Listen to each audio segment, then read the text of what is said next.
Hello, my friends. Welcome back to Storytelling English. I am truly happy you are here today. Before we begin, I want you to imagine something. Imagine standing in a small prison cell. The walls are cold. The floor is hard. A tiny window lets in. Only a little sunlight. You have been locked inside this room for years, not days, not weeks, not months, years outside. The world continues to move forward. Children grow up, families change, governments rise and fall, but you remain behind bars. Now imagine something even more extraordinary. Imagine that after all those years, you walk out of that prison without hatred, without revenge, without anger. Instead of seeking punishment, you choose forgiveness. Instead of dividing people, you bring them together. Instead of starting a war, you save a nation. Most people would call that impossible. But one man did exactly that. His name was Nelson Mandela. Stay with me, my friend, because this is one of the most remarkable stories ever told. A boy in a small village. The year was 1918. On the 18th of July, in a tiny village called Mvezo in South Africa, a baby boy was born. His family belonged to the Thembu people, a branch of the Xhosa nation. His father was a respected local chief. His mother was kind, patient, and deeply spiritual. The boy's birth name was Rolihlahla. In the Xhosa language, it meant pulling the branch of a tree, but there was another meaning. It could also mean troublemaker. No, one knew then how true that would become. Young Rolihlahla spent his childhood running through green hills, herding cattle, and listening to stories around evening fires. Those stories spoke of courage. They spoke of leaders who stood against injustice. They spoke of people who sacrificed everything for freedom. The young boy listened carefully. The seeds of leadership were already being planted, yet he was not born a hero. He was simply a curious child with big dreams. As he grew older, he began attending school. On his first day, a teacher gave him an English name. That name was Nelson at the time. This was common practice in South Africa. African children were often given English names because colonial authorities found their traditional names difficult to pronounce. Nelson accepted the name, but he never forgot who he truly was. And one day, the world would know that name. Not because he sought fame, but because he refused to accept injustice. The road ahead would not be easy. In fact, it would become one of the hardest journeys any human being has ever faced, a journey that would take him from a small village into a prison cell and, eventually, to the presidency of an entire nation. But first, he would have to lose his freedom. Hello again, my friend. When we left Nelson Mandela, he was a young man standing at the beginning of a journey that would change not only his life, but the future of an entire nation. At first, his path seemed clear. His family wanted him to become a respected leader within his community. They expected him to follow tradition, to obey his elders, to live the life that had been planned for him. But sometimes, history has other plans. As Mandela grew older, he began to notice something troubling. South Africa was divided, not by rivers, not by mountains, not by language, but by race. A small white minority controlled the government. The land, the wealth, and the laws. The black majority lived under restrictions that touched nearly every part of life, where they could live, where they could work, where they could travel, even whom they could marry. The system was called apartheid, a word that means separateness, but there was nothing equal about it. One group had power, the other did not. One group had freedom, the other did not. The more Mandela learned about these injustices, the more difficult it became for him to remain silent. Yet at that time, he was not a famous leader. He was simply a student trying to build a future. He attended college and quickly developed a reputation for asking difficult questions. Questions that made people uncomfortable. Questions about fairness. Questions about freedom. Questions about human dignity and Powerful people rarely enjoy being questioned. Eventually, Mandela became involved in student protests. He challenged authority. He refused to accept decisions that he believed were unjust. As a result, he was expelled from college. For many young people, such a setback would have been devastating. But Mandela did not give up. Instead, he moved to Johannesburg. The city was unlike anything he had ever seen. It was crowded, busy, full of opportunity, but it was also full of inequality. Every day, he witnessed the reality of apartheid black workers doing exhausting labor for low wages, families forced from their homes, people arrested simply because they lacked the proper documents. The injustice was impossible to ignore. To support himself, Mandela worked various jobs while continuing his education. He studied law. During the day, he worked. At night, he studied hour after hour, page after page, year after year. He knew that education could become a weapon against oppression, not a weapon that harmed people, a weapon that revealed the truth. In Johannesburg, Mandela also met a group of young activists who shared his concerns. Together, they dreamed of a different South Africa, a country where a person's rights would not depend on the color of their skin, a country where every citizen would have a voice. One of the organizations fighting for these goals was the African National Congress, often called the ANC. Mandela joined. At first, he was just one member among many, but his intelligence, determination, and ability to inspire others quickly became obvious. People listened when he spoke, not because he shouted, not because he threatened, but because he believed deeply in what he was saying, and belief has a power that cannot be measured. In 1944, Mandela and several friends helped create the ANC Youth League. They wanted faster action, stronger action, bolder action. They organized meetings. They held demonstrations. They encouraged ordinary people to stand up for their rights. Slowly, momentum began to build. The government noticed, and it did not like what it saw. The authorities began watching. Mandela, listening, following, recording. His name started appearing in government reports. The young man from a small village was becoming a problem. But Mandela was not afraid. Or perhaps a better way to say it is this: he was afraid, but he refused to let fear control him. That is what courage really is, my friend, not the absence of fear, but the decision to move forward despite it. What Mandela did not yet know was that much darker days were approaching.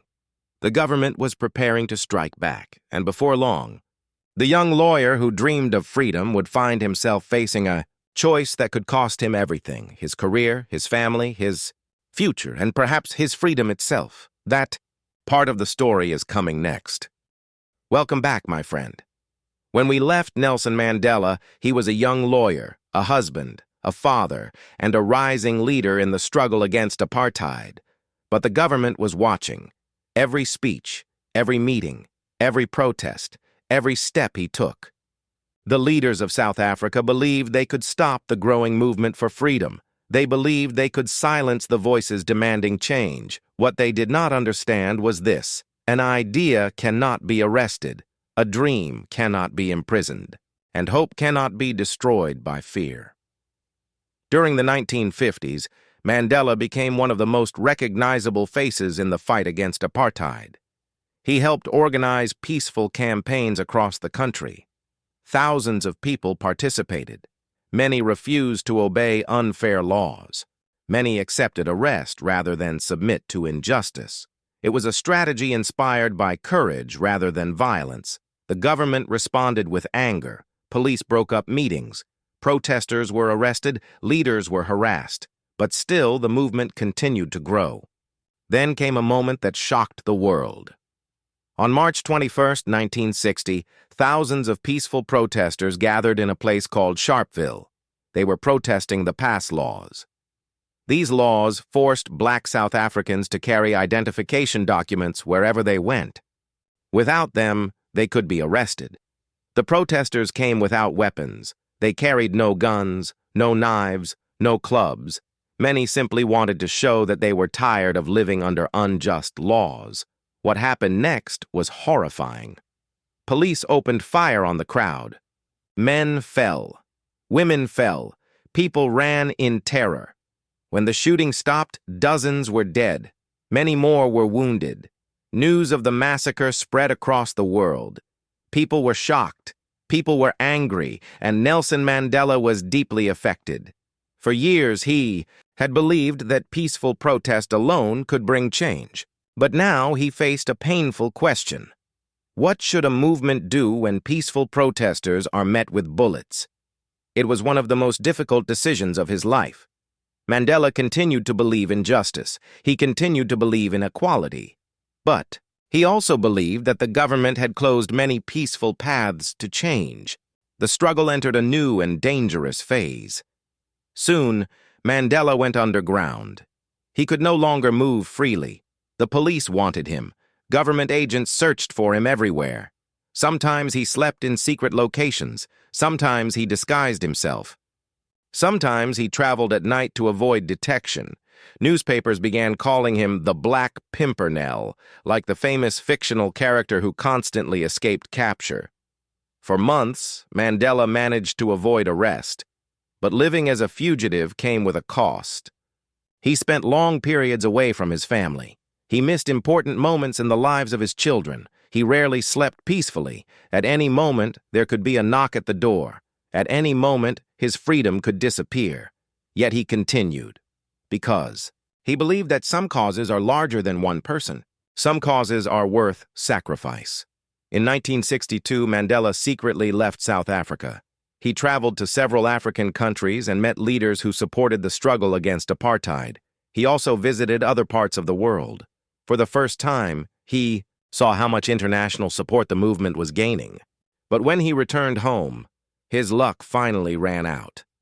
On August 5, 1962, police stopped a car traveling near Durban. Inside was Nelson Mandela. He was arrested. The government had finally caught the man they feared most. Many believed that would be the end of his influence. Many believed that prison walls would silence him forever. They were wrong, because sometimes a prison can hold a man's body, but not his ideas. At first, Mandela was sentenced to several years in prison, but the government was not finished with him. Soon, authorities discovered documents linking him and other activists to plans for resistance against apartheid. A massive trial followed. The stakes could not have been higher. If convicted, Mandela could face the death penalty. The courtroom was crowded. Reporters filled the seats. The entire world watched. And there, standing before the judges who held his future in their hands, Nelson Mandela delivered one of the most powerful speeches of his life. He spoke calmly. He spoke clearly. And he spoke without fear. At the end of his statement, he said words that would echo through history. He said that he had dedicated his life to the struggle for freedom. He said it was an ideal for which he hoped to live. But if necessary, it was also an ideal for which he was prepared to die. The courtroom fell silent. The judges listened. The world listened. And soon, a decision would be made. A decision that would send Nelson Mandela into a prison cell for longer than anyone could imagine. And that, my friend, is where our story will continue. Welcome back, my friend. Take a moment and imagine a door closing. Not just any door. A heavy steel prison door, the kind that echoes through a hallway when it shuts, the kind that tells you your freedom is gone. Now imagine hearing that sound and knowing you may not walk free again for decades. That was the reality facing Nelson Mandela. In 1964, the judges delivered their decision. The courtroom was silent. Supporters held their breath. Family members waited anxiously. The world was watching. Mandela and several of his fellow activists were found guilty. Many had feared they would be sentenced to death. Instead, the judge announced a different punishment: life imprisonment. Mandela was 45 years old. No one knew if he would ever be free again. Soon afterward, he was taken to a place that would become famous around the world. A prison on a lonely island surrounded by cold ocean waters, a place called Robben Island. For most prisoners, Robben Island was a place of despair.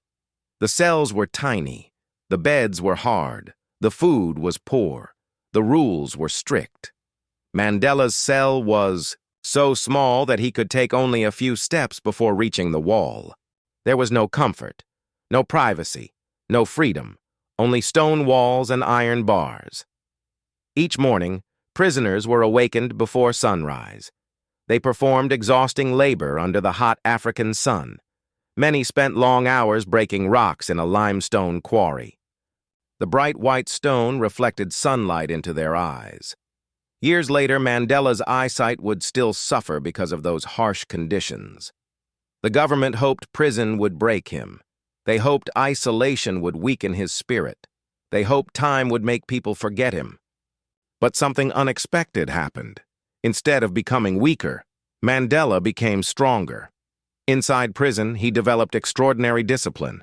Every morning he exercised. Every day he studied. Every evening he reflected. He understood something important.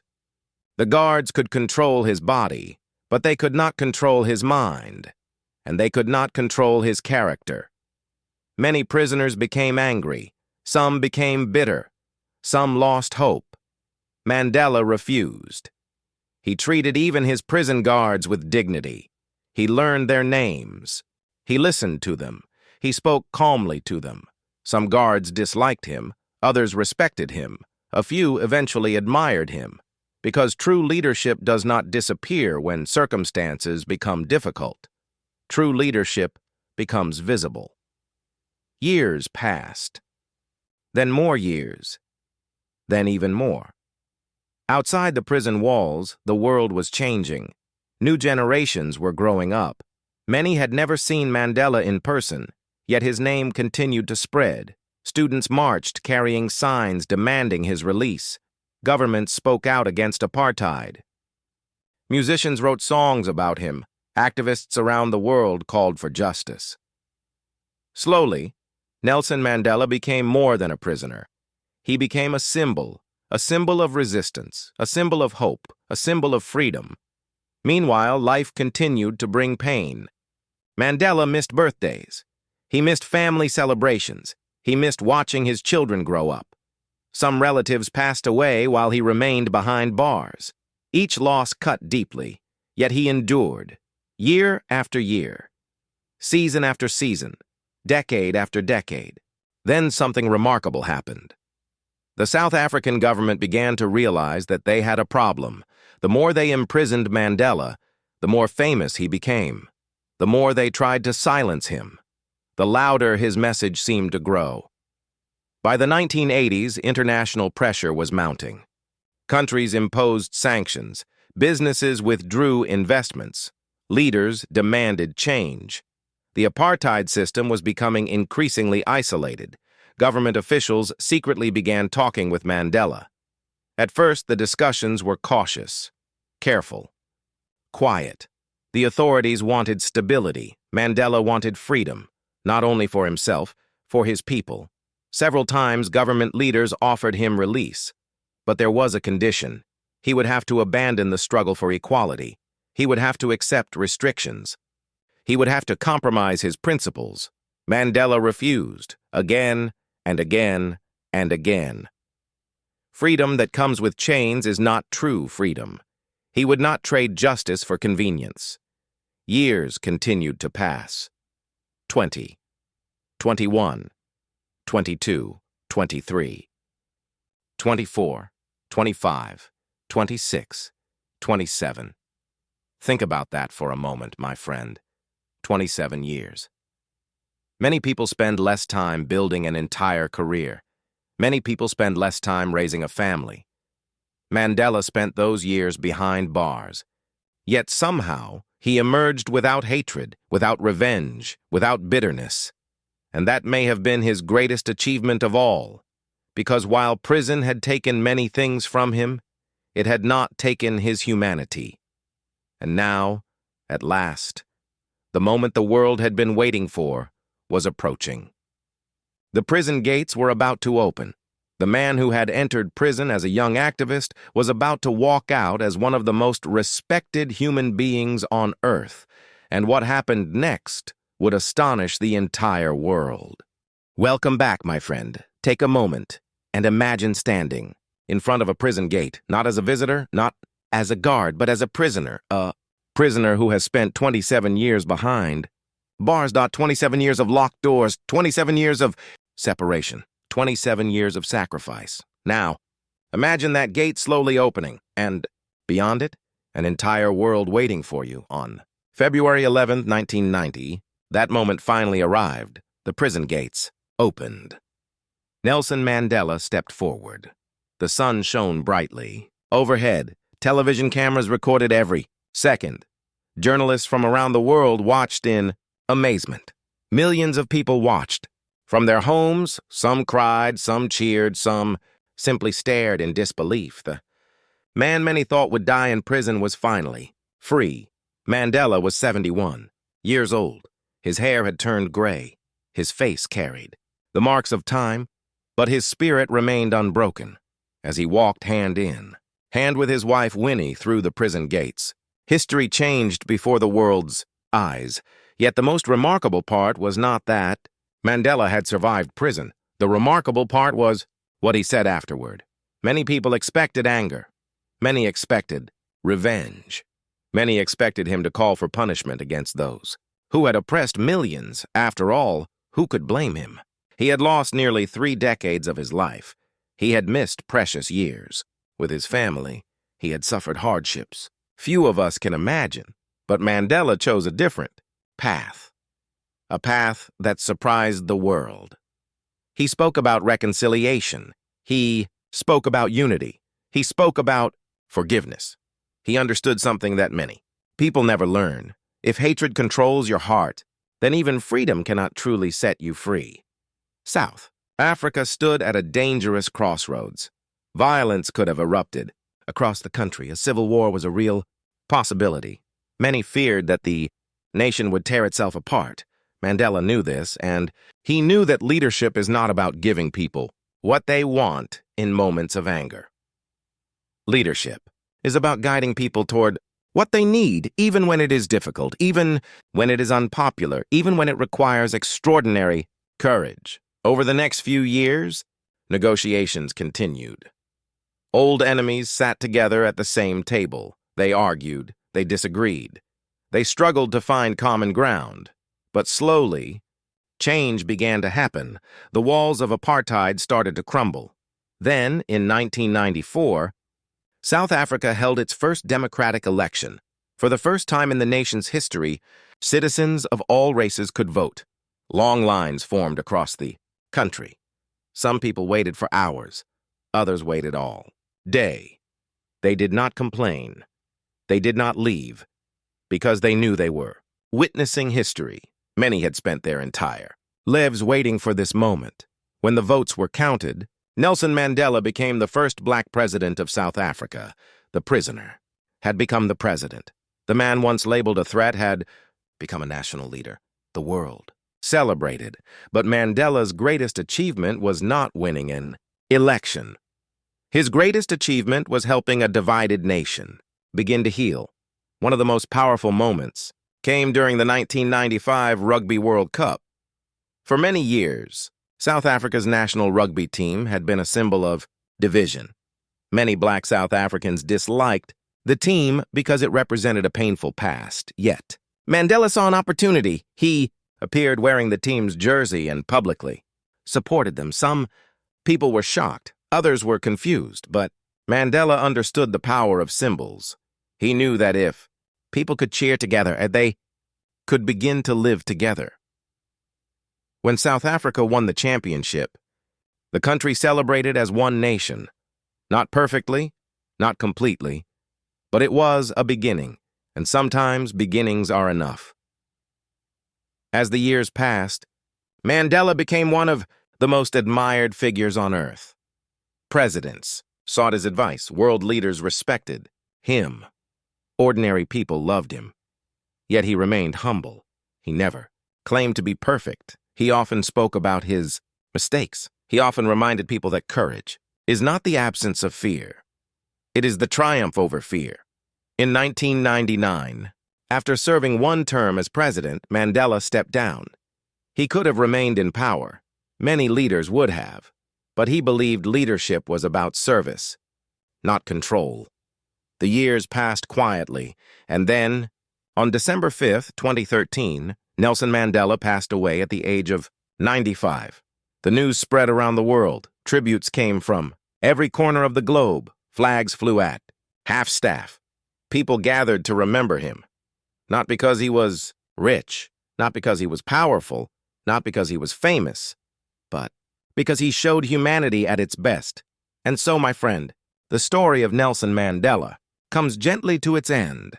A boy from a small village, a young man who refused to stay silent, a prisoner who spent 27 years behind bars, a leader who chose forgiveness over revenge, a president who helped unite a nation. His life reminds us that true strength is not found in fists, it is found in character. True power is not found in fear. It is found in courage. And true victory is not defeating your enemies. It is transforming them into your neighbors. Before we say goodbye, I want to leave you with one final thought. Every challenge you face today, every difficult lesson, every obstacle standing in your path is an opportunity to grow stronger. Like Mandela, you may not control every circumstance, but you always control your response. You always control your attitude. You always control whether you move forward or give up. So keep learning, my friend. Keep growing, keep believing, and keep taking one step forward, no matter how long the road may seem, because history has shown us something beautiful. One person with enough courage can change the world. Thank you for spending this time with me. This is Storytelling English. If Nelson Mandela's story touched your heart today, leave a comment and tell me which moment inspired you most. Was it his arrest, his years in prison, or his decision to forgive? I would love to hear your thoughts. Until next time, my friend, keep walking forward.